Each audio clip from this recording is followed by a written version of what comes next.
one of the things I remember about him is growing up. He grew up on a farm in Kansas, and the fact that he grew up on a farm during the Depression, before there was water, before there was electricity, and they were out there on, in the middle of the dirt on the farm in Kansas. In the Dust Bowl. And during the Dust Bowl. Mm-hmm.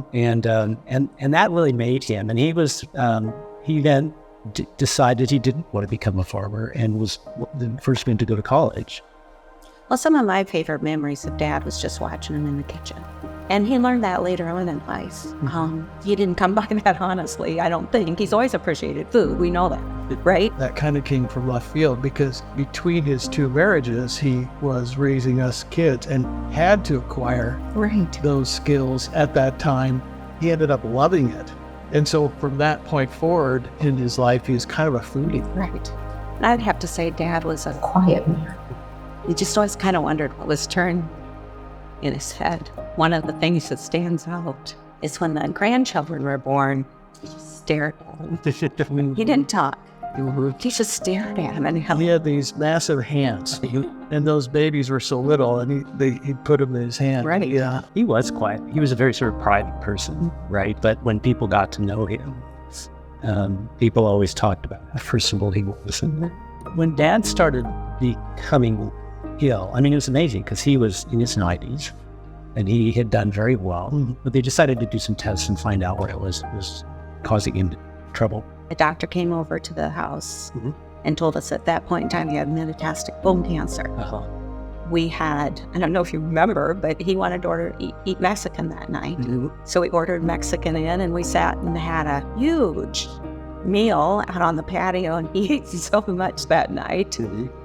And 2 days later, he couldn't walk. And we didn't know what to do, whether to care for him at home with hospice care or whether to have him come to the company. We had to educate ourselves really fast on what our options were. Right. I remember really vividly sitting across the living room from him, and he was having not a great day. And, I think pain-wise, and he just looked at me and he says, this ain't easy.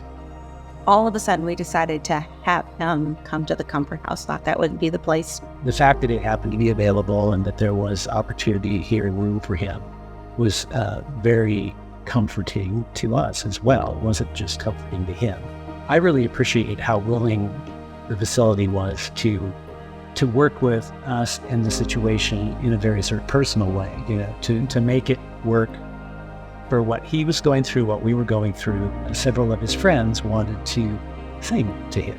And so they all got together and decided they would come and sing. I think 30 people walked up. Yeah.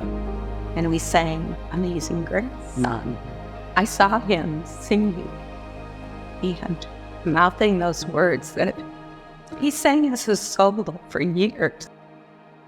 That was what was in his heart.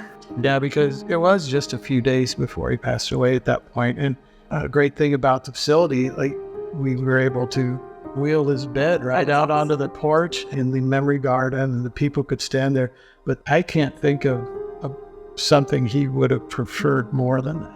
I also appreciated about this place that it's so comfortable and it's so accommodating to what we needed to do as a family when we wanted to be together. I remember one evening while I was still here, we decided to have dinner brought in, and Dad was able to join us at the dining room here. It was so easy. Right. And it was in a setting that wasn't a hospital. Right. It was comfortable. It was home-like. This was our home. Yeah. It really was. And it really functioned that way, The cookies.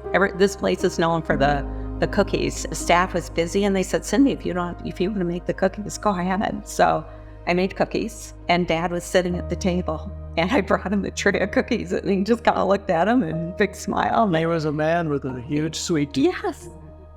The staff was great. They were so good at connecting on an emotional level to both the patient and the family. Right. I'm just amazed at that. Dad got the quilt of valor while he was here. We wheeled it to the family room. It was just a beautiful quilt that was made and presented to him, was draped over him the rest of the days he was here.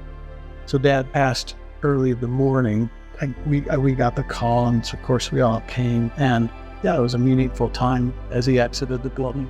And not only the grandkids, but the great-grandkids Yes. to experience that.